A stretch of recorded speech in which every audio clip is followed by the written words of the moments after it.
우리 세길교회가 이 소월당으로 예배 처소를 옮긴 지 처음 뵙게 됐습니다. 참으로 기쁘고요, 감사드립니다. 제가 알기로 2주 전부터 예배위원회에서 특별 프로젝트로서 특이한 예배 설교 시간을 우리가 보내고 있습니다. 평소 때와는 달리 예배 설교 시간을 한 10분 정도 더 늘려서 40분 정확히 준비를 하라고 말씀하셔서 오늘은 제가 어쩔 수 없이 시간을 엄수하기 위해서 준비한 원고 설교를 해야 할 것 같습니다. 늙어가는 사람 얼굴 볼 필요는 없고 좀 경청하시는데 여러분이 좀 힘이 들 것입니다. 안경을 안 가져와서 잘 될지 모르겠습니다. 우리 한국 땅에 개신교가 첫발을 한 것은 1884년이죠. 황해도 소래마을 초가집에서 선교사들이 그 다음 해 언더다 펜텔라가 제몰포에 발을 딛기 전에 몇몇 사람이 모여서 첫 예배를 드리는 것을 개신교의 시작으로 삼습니다. 금년에 이제 133년이 됩니다. 한국 개신교 133년 동안 길지 않는 근현대사 한국사 속에서 우리가 아는 대로 빛과 그림자를 다 가지고 있습니다. 그런데 133년 동안에 길지 않습니다마는 역사 종교사로서는 훌륭한 우리의 선배들, 신앙의 어버이들이 많이 계십니다.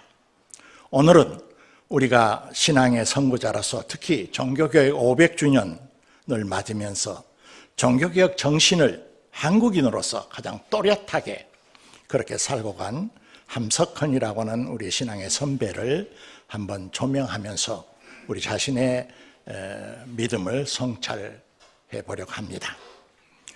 그분은 1901년 3월 13일 평양북도 용천군의 황해바다가에 있는 작은 농어촌 마을, 인구가 한 70호 정도 모여 있었던 작은 마을에서 태어났습니다.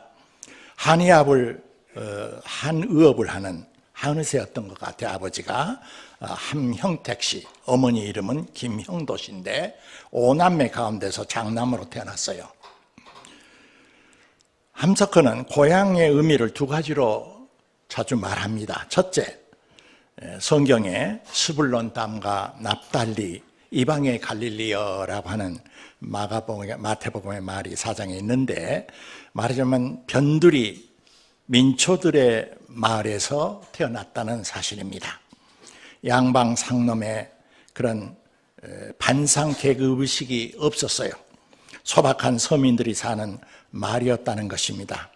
이 점은 훗날 함석헌으로 하여금 씨알이라고 부르는 민을 역사의 주인으로 생각하는 생각의 그루터기가 됩니다.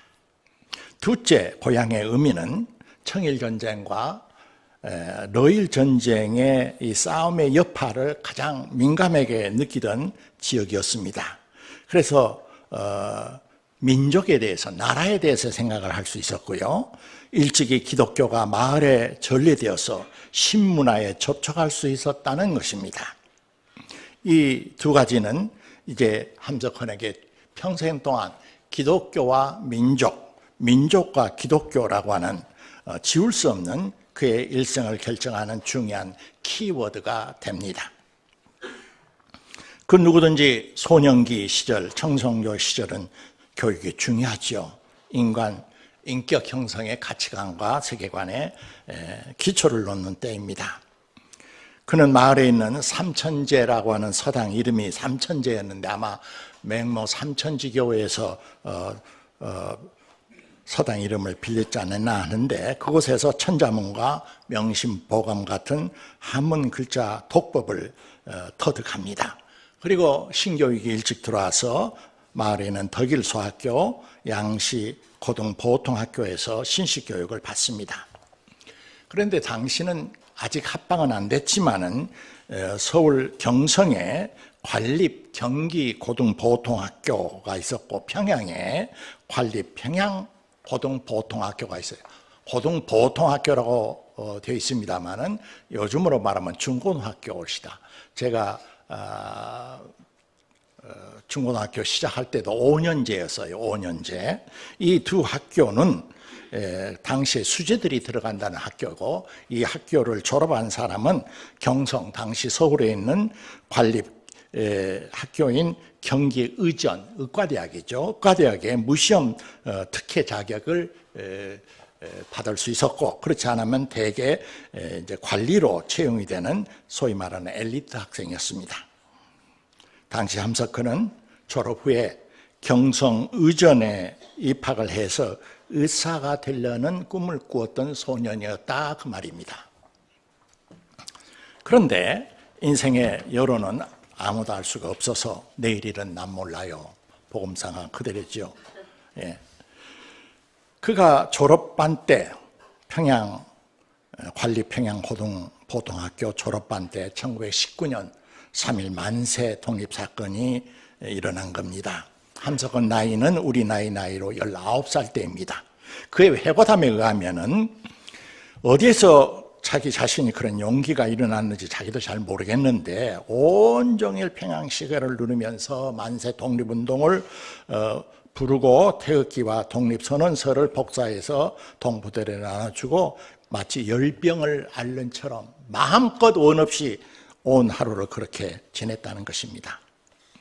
그런데 독립만세운동이 여진이 좀 가라앉고 이제 휴교됐던 학교들이 다시 개교를 하게 됐는데, 당시 이제 이 평양고등보통학교 중고등학교 교장 선생님이 일본인이었는데, 그게 일본인 학생이 3분지 조선인 학생 3분의 1 정도 학생으로서 다녔는데, 조선인 중에서 독립만세운동에 참여했던 사람은 대단히 잘못습니다 하는 반성문을 써서 제출해라. 그래야 복교가 허락된다라는 대자보를 보게 됩니다. 대부분의 조선인 학생들은 기분이 좋지 않지만 정책이 그러니 어떻게든지 순응해서 복교를 했습니다. 그런데 함석헌 이 학생은 차마 그렇게 할 수 없었다는 것입니다. 만세운동이 옳다고 생각했고 자발적으로 양심껏 했는데, 복교를 하기 위해서 양심을 속이면서 잘못했습니다, 잘못했다는 반성문을 쓰고 학교에 들어가고 싶지는 도저히 참아 못했다는 것입니다. 고민고민하다가 그는 자퇴를 그만하게 됩니다. 이 사건은 함석헌의 일생의 갈림길이 되는 것입니다. 그리고 그는 이제 양심이 허락하지 않는 것을 이해타산을 위해서 저울질하면서 세상을 살아가지 않는 그의 올곧은 성품이 드러나기 시작한 것이죠. 평안도 정주 땅에 오산학교라고 하는 학교, 바로 이 학교의 전신이 되겠습니다. 독립선언서 서명자 중에서 명실공히 기독교를 대표했던 남강 이승훈 선생이 본래 유기그릇 장사를 하던 사람인데 사업에 성공을 했고, 도산 안창호의 애국애족에 강연을 듣고 인생을 새로 살기로 작정했습니다. 모든 사제를 들어 설립한 순조선인의 사립학교가 오산학교였습니다. 처음부터 민족교육학교, 인생 양성에 목적을 두었죠. 거기에는 남강 이승훈 선생을 비롯하여 독립운동가 여준, 고당 조만식 선생, 저 유명한 문인 춘원 이광수, 그리고 뒤에 젊은 엘리트 다섯 유흥모든 훌륭한 교사들이 포진하고 있었습니다. 함석헌의 이종 형제 중에서 일찍 그 마을에 기독교가 들어왔기 때문에 목사가 된 사람이 한 사람 있었는데 함석규라는 분이었습니다. 그분이 함석헌의 고민을 알고 적극적으로 공부를 해서 2년 동안 시골에서 속을 썩일 대로 썩힌 함석헌을 권고해서 오산학교에 편입을 하게 됩니다. 오산학교는 여러분이 그동안 많이 이곳에 옮겨서 귀에 들은 대로 남강 이승훈 선생의 변신된 화신체 그대로였습니다. 민족운동, 문화운동, 신화운동의 뜨거운 불가마였습니다. 단순한 학교가 아니었습니다. 함석헌은 오산학교에서 2년 동안 이제 다니면서 생각하는 인생의 길을 배웁니다. 애국, 애족을 배웁니다. 기독교 신앙에 대해서 좀 깊은 깨달음을 하게 됩니다. 딴 사람이 되어버렸습니다. 지금으로 말하면 고등학교 3학년 혹은 대학교 1학년 무렵에 해당하는 건데, 요즘 우리 고등학교 2, 3학년 우리 자녀들 생각하고 대학생 1학년을 생각해 봅시다. 하늘과 땅 차이가 있는 것 같아요. 그 당시 일본어로 이미 번역된 그의 고백에 따르면은 이미 오산학교 졸업반 그 무렵에 로망롤라, 베르그송, 입센, 블레이크, 타고르, 괴테, 실러, 카라일, 간디 등을 읽었다고 해상하는 글을 남기고 있습니다. 아무튼 그는 깊이 파고드는 사색의 사람입니다만은 엄청나게 많은 독서를 한 독서인이었다는 것도 기억할 필요가 있습니다. 특히 문명사가 H.G. 웰스의 세계 문화사 대계를 그때 경제 형편이 결국 좋지 않았는데 사서 그것을 읽고 세계 문명과 역사의 의미에 생각을 가지게 됩니다. 함석헌은 그처럼 독서를 통해서 특히 오산학교를 통해서 역사에 대해서, 민족에 대해서, 신앙에 대해서, 세계 국가주의에 대해서 충분히 계몽된 과학정신에 대해서, 무엇보다도 주체적인 기독교 신앙에 대한 자각을 하게 되어가지고 남들과는 비교가 되지 않을 정도로 조숙한 청년이 되어 있었습니다. 오산학교를 졸업하고 1923년 봄, 그는 23살 나이가 됐는데 늦가기 학생이었죠. 그의 가정은 일본에 유학을 보낼 만큼 큰 넉넉한 가정은 아니었습니다. 아주 가난한 가정은 아니었지만, 그러나 오산학교에서 장학금을 주어서 그는 일본 동경에 유학을 가게 되죠. 1923년에서 27년까지. 그는 일본 유학 시절 세 가지 중요한 경험을 하게 됩니다. 첫째는 소위 관동 대지진이라고 불리는 지진이, 대화재 사건이 일어났지 않았어요. 동경시의 거의 3분의 2가 타버렸던 대재난이었습니다. 그곳에서 생지옥을 그는 경험했다고 합니다. 인간성은 밑바닥에 있는 동물적 야수성이 얼마나 무섭게 폭발하는지를 경험했어요. 일본 정부 당국이 이 성을 잃어버린 군중들이 분노한 나머지 혁명을 일으키고 사회주의 혁명으로 치달을까 걱정을 해서 조선인들이 불을 지르고 우물에 독약을 탄다 하는 거짓 루머를 퍼뜨렸습니다. 그래서 조선인들이 무려 당시에 5,000명 이상의 사상자가 이유도 없이 몽둥이에 맞아 죽는 정말 비극적 사건을 경험을 하게 됩니다. 그래서 그는 인간 본성의 그 어두운 측면과 국가라고 하는, 이 국가주의라고 하는 이 마성적 성격을 그때 절감했던 것이고, 이것은 그의 사상 속의 트라우마가 돼서 평생 국가라고 하는 이 정체와 씨름을 하게 됩니다. 둘째 경험은 동경사범학교에 들어가서 역사 윤리를 전공을 하게 됐는데요. 자연히 이제 세계 여러 역사학계의 사상 그리고 역사관을 공부하지 않겠습니까?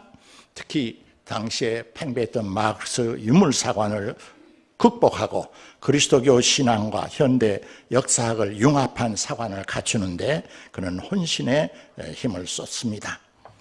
셋째 동경 유학 시절 그는 중요한 한 터닝 포인트를 갖게 되는데, 그 집안은 장로교 전통에서 자랐어요. 함석헌은 젊은 시절 엄격한 보수적 장로교 교육을 받았던 것을 감사하다고 말한 적이 있습니다. 그러나 점점 이제 성장하면서 결정적으로 우찌무라 간조 내촌 감삼의 성서 연구회에 그의 신앙 동진 김교신 등과 더불어 참여를 하게 되고 소위 말하는 무교회 신앙에 들어가게 됩니다. 그리고 조선인들끼리 모여서 성서 동회를 결성하게 되죠. 무교회주의라고 하는 것은 그 우찌무라 간조 선생이나 그 제자들의 자기들이 스스로 만든 공식 명칭은 아닙니다. 기존 교회들이 붙인 별명, 별칭에 불과합니다. 여하튼 무교의 정신은 뭐냐 하면은 마틴 루터의 그 십자가 대속신앙에 기초를 하고 철저한 믿음으로 의롭다함을 얻는다는 신앙 원리를 일본인들의 기질, 특히 그 철저성을 본질로 하는 무사도 정신에 접목을 시켜서 모든 형태의 종교 형식주의를 배제하고 성직 권위주의를 배제하고 성서 말씀에 깊이 파고들어 삶으로서 신앙을 증언하고 표출한다 하는 그런 신앙주의 운동이라고 보면 정확할 것입니다. 여하튼 함석헌은 일본에서 28년 동경사범학교를 졸업하게 되죠. 그리고 모교 오산학교, 정주, 평양도 정주 땅에 있었던 오산학교 역사교사로 부임해서 10년간 일생 처음 월급 받는 직장인이 됩니다. 이 기간 동안에 그는 가장 중요한 교사로서의 고민을 하게 되는데, 당시 이미 합봉이 된 이후이기 때문에 식민지 치하에서 나라를 잃고 비전을 잃고 패배주의에 빠지던 젊은이들에게 어떻게 거짓 없이 정직하게 조선의 역사를 사실대로 가르치되 절망하지 않게 하고 새로운 비전을 가지게 할 것인가 하는 역사 교사로서의 고민이었던 것입니다. 그러다가 그는 김교신이 주관으로 일하는 성서조선 회원들이 겨울마다 요새 말하면 신앙 수련회를 갔는데 제2회 동계 성서 강습회가 1933년 겨울에 있었습니다.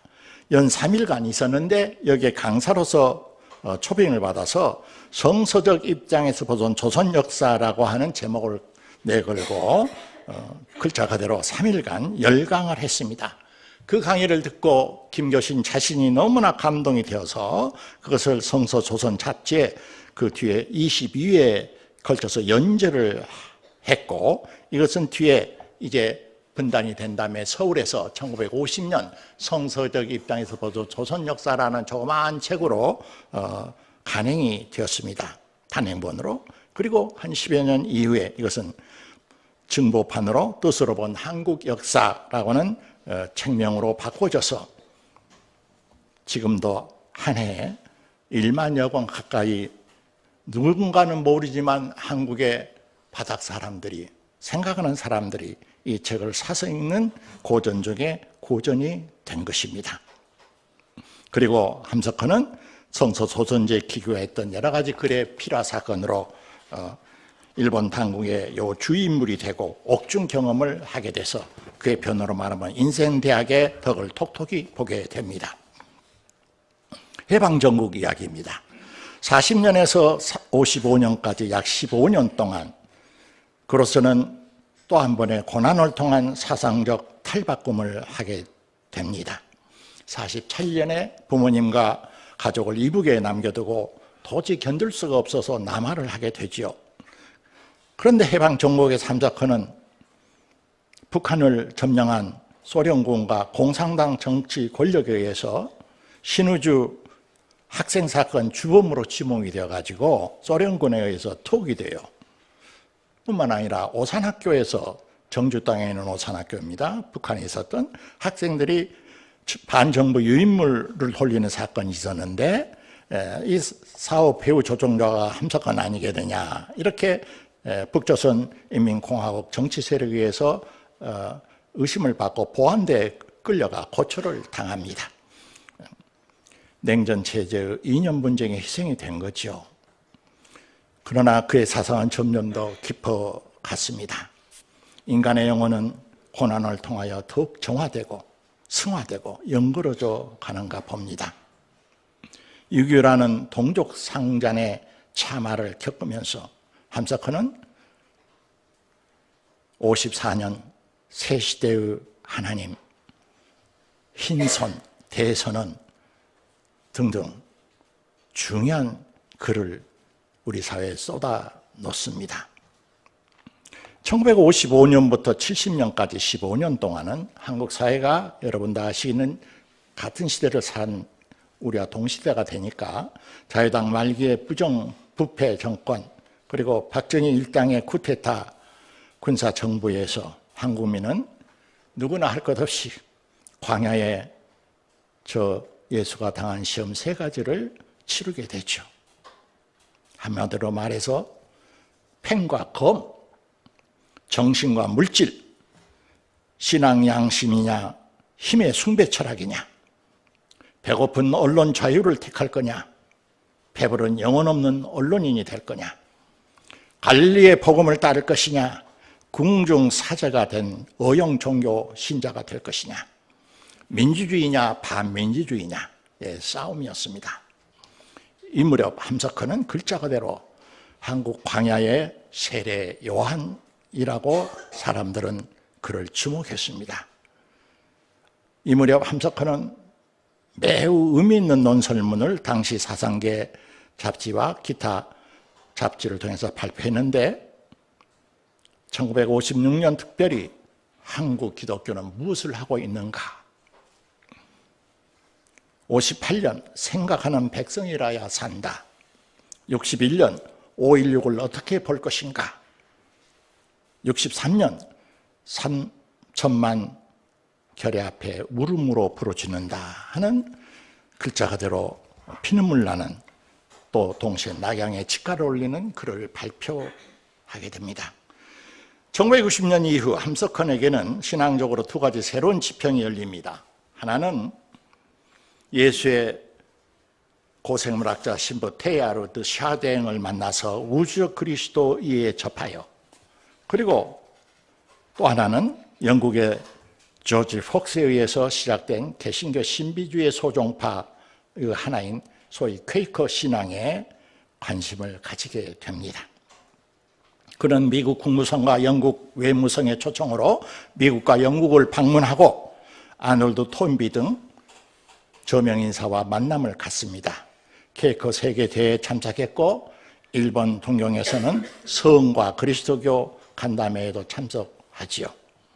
그러나 국내 정치 상황은 호전되는 기색이 없었어요. 삼성 개헌을 강행했고 모든 언론은 제갈먹이고 모든 잡지는 통제됐습니다. 그러자 1970년 그는 70세 되던 해 개인 잡지 씨알의 소리를 창간합니다. 그리고 나라의 참 주인은 군부도 아니고 엘리트도 아니고 정치인들도 아니고 배운 사람들이 아니라 씨알이라고 그는 부르짖기 시작했습니다. 민주회복 국민회의 공동의장을 맡고 소위 민주화 인권운동에 변함없이 정진했습니다. 수많은 토옥당한 학부모들이 호소할 길이 없어서 2명, 10명 종로가 어느 구석에서 기도에 모일 때 다른 곳은 참석을 안 해도 그것은 빠짐없이 하루도 한 주일도 겨루지 않고 참석했던 함석헌을 저는 옆에서 지켜본 적이 있습니다. 그리고 전태일의 분신 자살 사건이 있은 뒤에 그 삼엄한 경계를 뚫고 연결식에서 손잡을 때는 전태일에게 이 시대 나의 선생님이라는 소리를, 놀라운 소리를 하면서 조사를 했습니다. 1976년 특히 명동 3.1 구국선언에 참여한 죄로 불구속 입건되어 1심 군법회의에서 징역 8년, 자격정지 8년을 선고받았습니다. 자신의 작은 집 온여로에 있던 집을 난강문화재단에 기증을 해서 그가 젊은 시절 난강에게 받았던 사랑에 보답했고 장학금을 얻어서 일본 유학의 길을 갔던 것에 보답하고자 했던 것 같습니다. 당시 전재현 교장 선생님에게 자신이 지군도 시신을 학생들의 실험용으로 기증한다는 유언을 남기고 1989년 2월 4일 88세로 일생을 마쳤습니다. 의인은 같지만 그의 사상과 을은 살아남아서 사단법인 함석헌 희엄사에 비롯해서 여러 연구단체들, 대학들, 젊은이들이 그를 주목하고 공부하고 연구하기 이제 막 시작했습니다. 그러나 그 길은 아직도 먼 것 같습니다. 한길사에서는 그 어려운 때에 그의 전집을 출판해서 고언을 했습니다. 이상이 간략하게 약술한 그의 일생일대기입니다.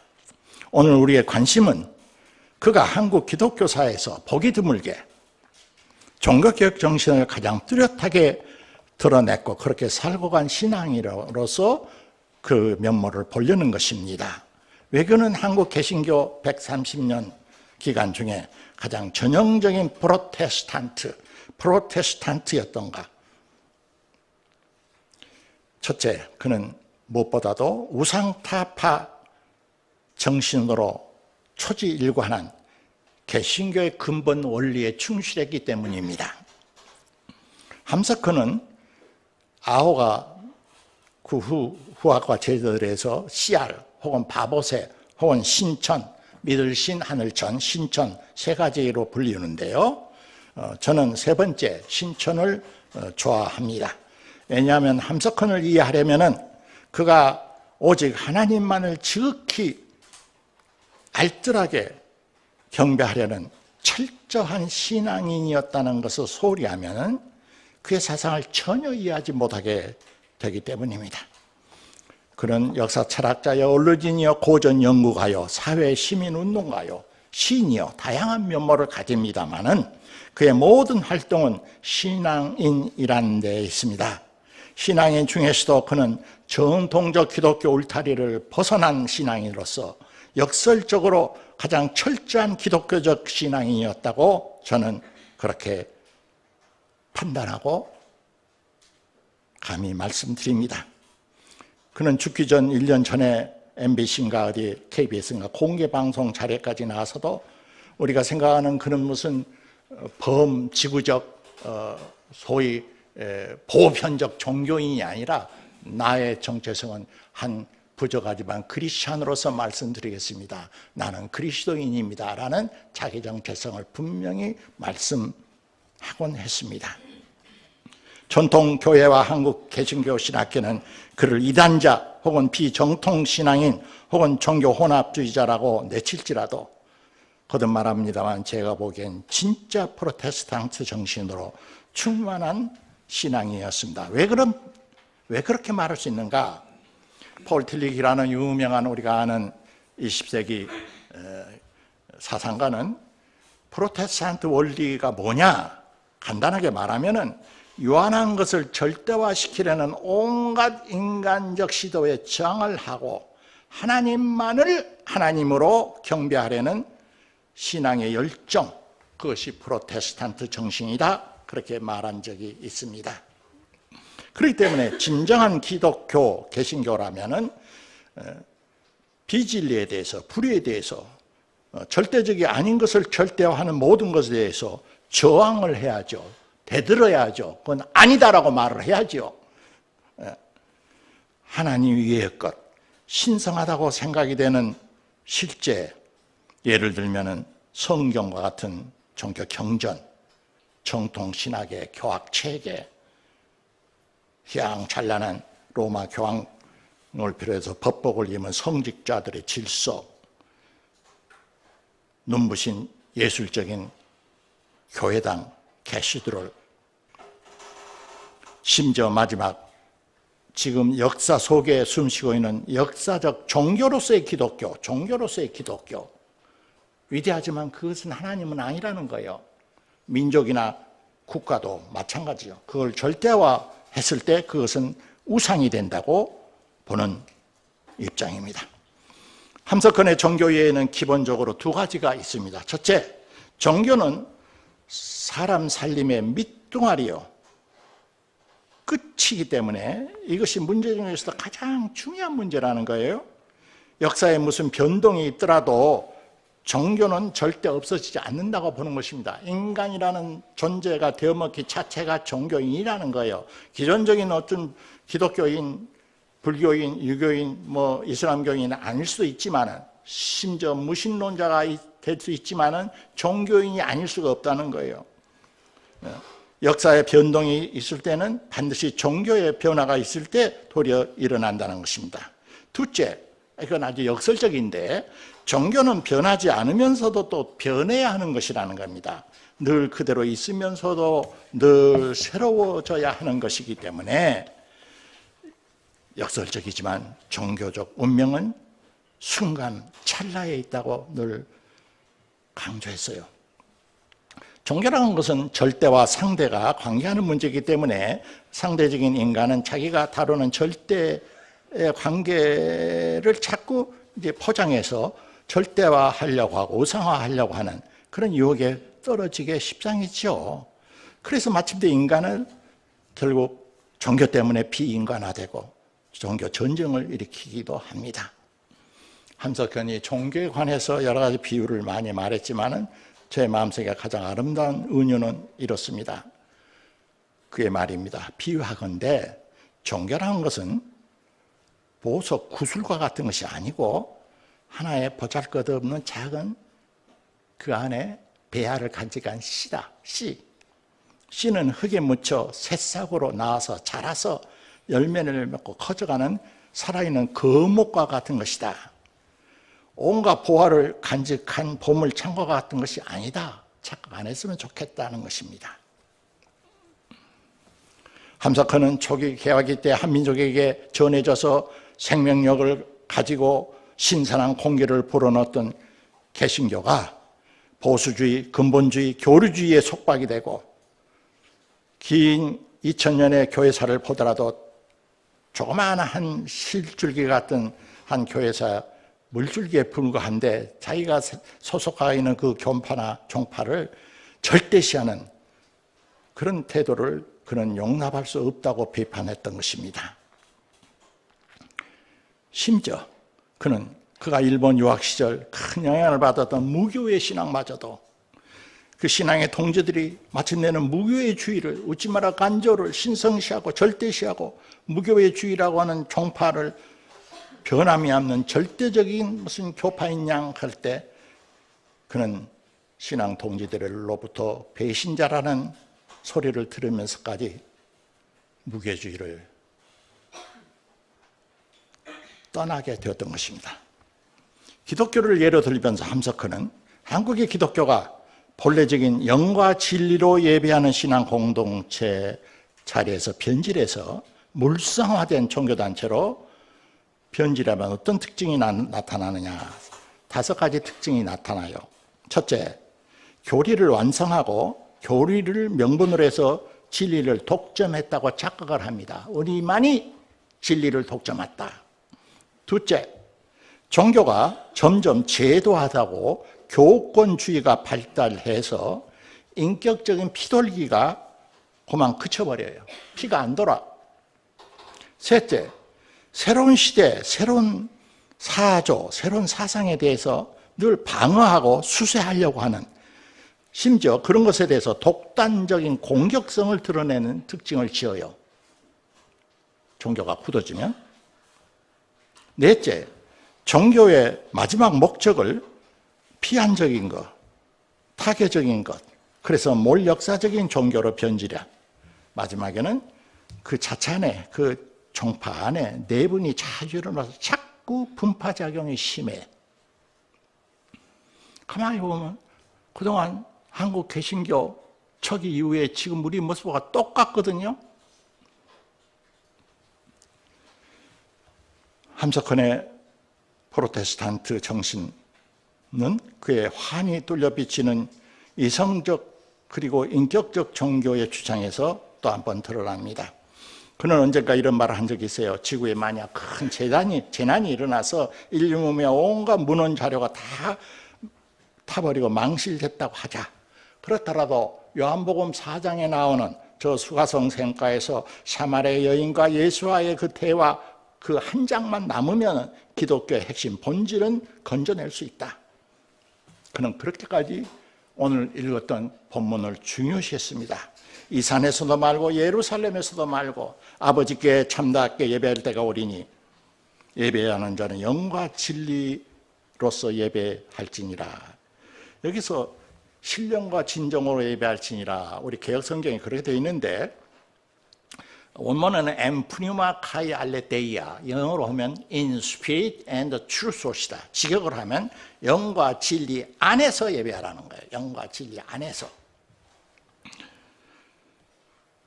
함석헌이 조금 전에 말한 한국 기독교는 뭘 하고 있나라는 이 비판 논설문을 56년에 발표했는데 그 내용은 크게 세 가지였습니다. 첫째, 해방된 지 10년이 됐고 동족 상정 유교를 비극을 거친 지 6년이 지났는데도 한국 기독교가 하는 일이 지금 뭐냐 하는 것을 가만히 보면은 교권 분열, 교파 싸움에 여념이 없고 크고 작은 교회당은 우죽죽처럼 생겨나는데 백성을 도탄에서 건져내자는 순고한 정신을 어디서부터 찾아볼 수가 없는데 이게 정말 기독교냐라는 것입니다. 예? 둘째는 사방건대에서 부흥에 온다, 신령한 성회한다, 부흥회가 극성을 부리면서 기독교가 기적, 방언, 신유, 무주, 축복, 성회한다고 기승을 부린다는 것입니다.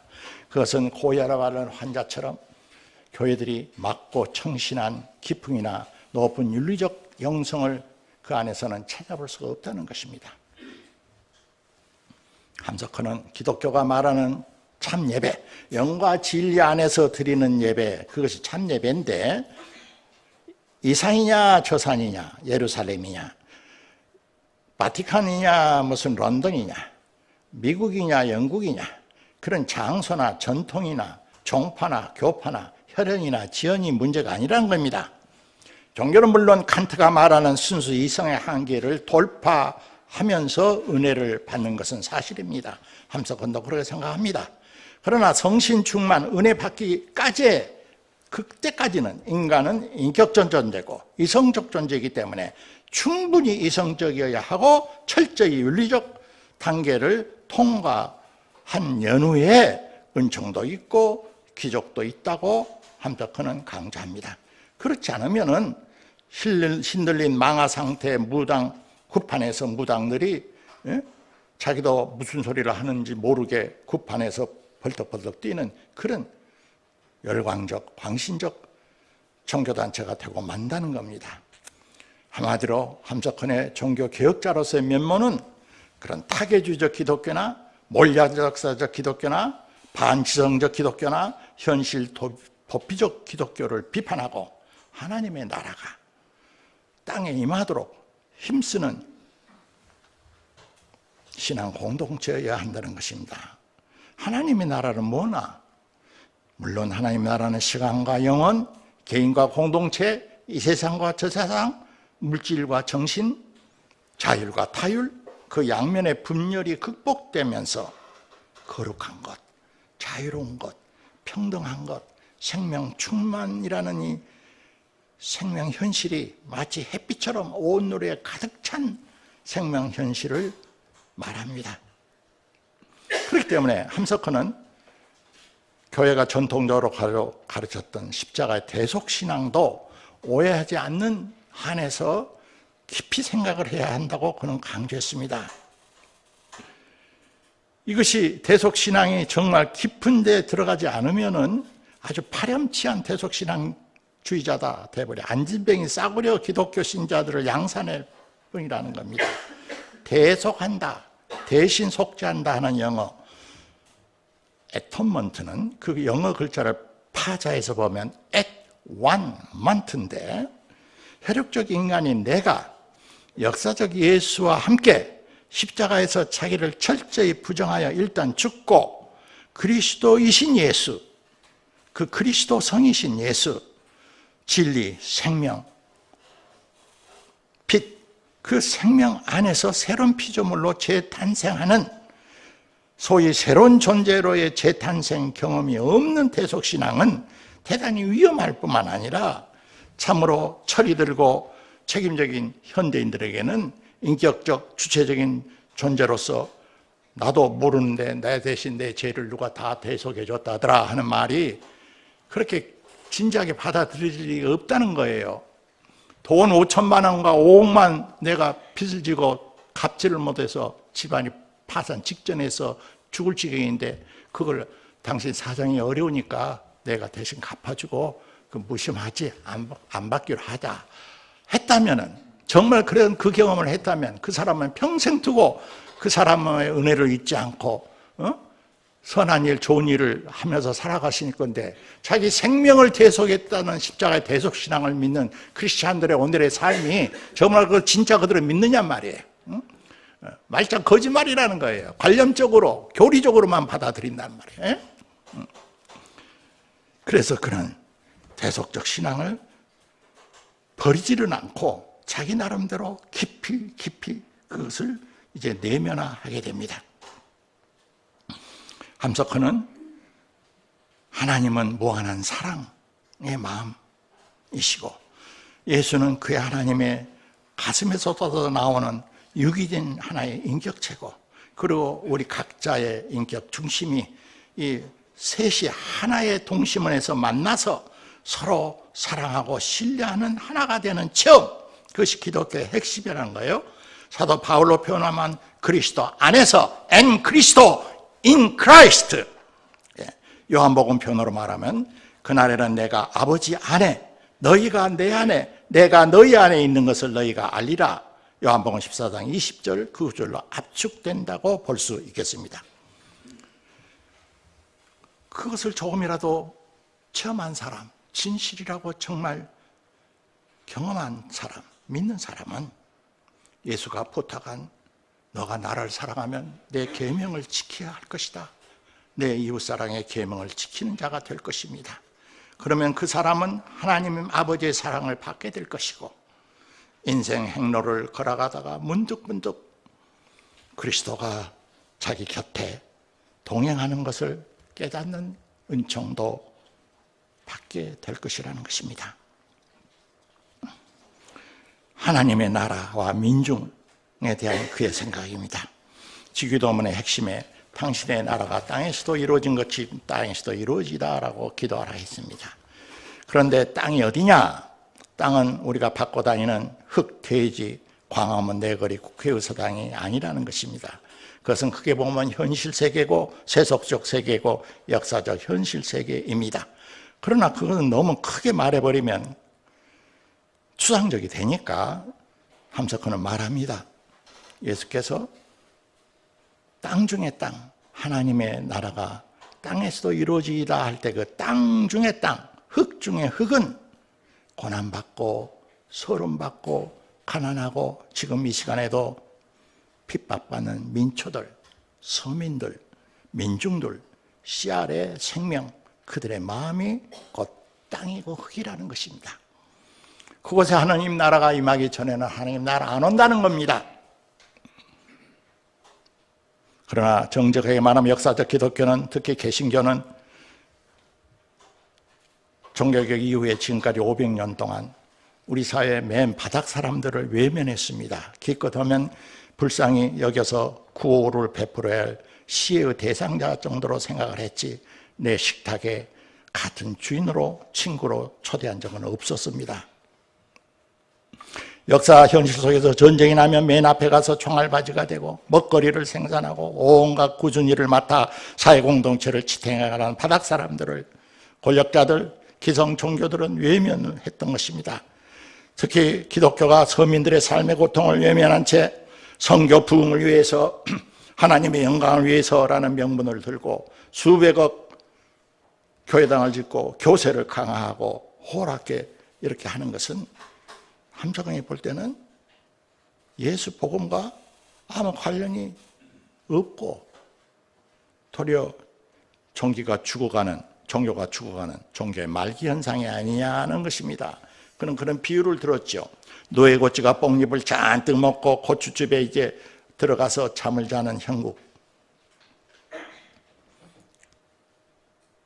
그러므로 기독교에는 이제 지금 현재 두 가지의 갈림길이 있을 뿐입니다. 하나는 영원히 누에 고추즙에 들어가서 잠들어 버려가지고 번데기 장사가 번데기 소리 지르면서 그렇게 팔려 나가든지, 아니면 신선한 공기가 너의 고추 속에 들어있지만은 신선한 공기가 계속 들어오고 따뜻한 햇빛이 계속 들어와서 때가 되면은 고추즙을 뚫고 나비로 황골탈퇴하여 날아오르든지 둘 중에 하나인데, 오늘의 한국 기독교가 어느 쪽의 가능성이 더 많냐 그거예요.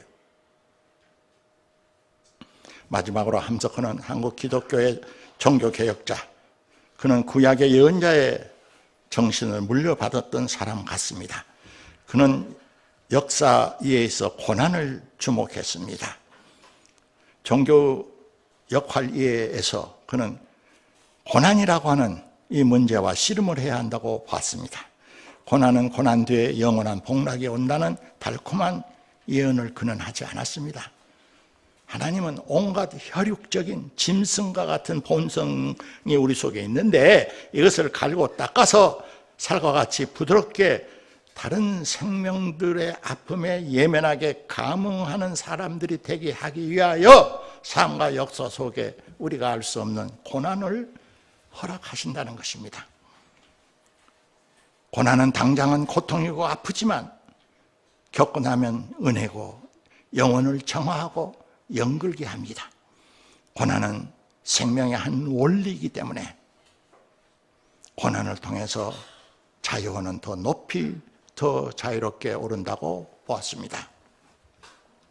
38선과 휴전선을 새 시대 새 아기를 낳기 위해서 산통을 겪는 여인의 자궁에 비유한 함석헌은 오늘 남북한의 이 자살 경련적인 미친 행동 속에서, 내가 한 말이 아니라 진짜 그렇게 함석헌이 자살 경련적 미친 행동이라고 그랬습니다. 김정은 핵포탄 만들고 뭐 사드 들어오고 수십조 원 들여서 무기 사들고 같은 동족끼리 서로 죽일 놈 살릴 놈 하고 미쳐서 자살해가지고 자살 경련적인 미친 행동이라고까지 그는 아주 직설적 표현을 했는데, 이런 행동을 하는 우리의 이 슬프고도 부끄러운 현실 속에서 교회가 무엇을 해야 할 것인가? 산 재물이 되는 길밖에 없을 것입니다. 전 지구촌의 씨알들은 아직도 절반은 잠들고 있거나 절반은 고난 속에 있습니다. 그러나 씨알들에게는 꿈과 희망이 있다는 것입니다. 온 지구촌의 씨알들이 깨어서 일어나서 인류가 한 몸, 한 마음이라는 것, 그것을 깨닫는 그날, 온갖 피부색, 인종, 문화, 특색을 넘어서서 특별히 국가주의라고 하는 무거운 갑옷을 벗어 던져버리는 날, 한 마음, 한 몸이 돼서 글자대로 자유, 평등, 정의, 생명, 평화가 지구촌 전체에 실현되는 그날을 꿈꾸고 있는 것이 씨알들이라는 겁니다. 그리고 그 꿈은 기성 종교 단체들이 한국 역사적 개신교를 포함해서 로마 바티칸 교황님을 포함해서 지난 과거의 영광의 단꿈에서 깨어나서 진실로 영과 진리 안에서 스스로가 새롭게 변화되는 날이 온다면 그 꿈꾸는 그날이 훨씬 더 빨리 올 것을 믿는 사람이고, 그것을 위해서 그는 기도하고 행동하고 저항하고 울고 웃고 감옥 가고 그랬습니다. 함석헌은 20세기 한국에 보내신 하나님의 예언자고 교회 개혁자라고 저는 봅니다. 함석헌이라는 인물을 우리 시대에 보내주신 하나님께 저는 감사드리고 있습니다. 제 오늘 마칩니다.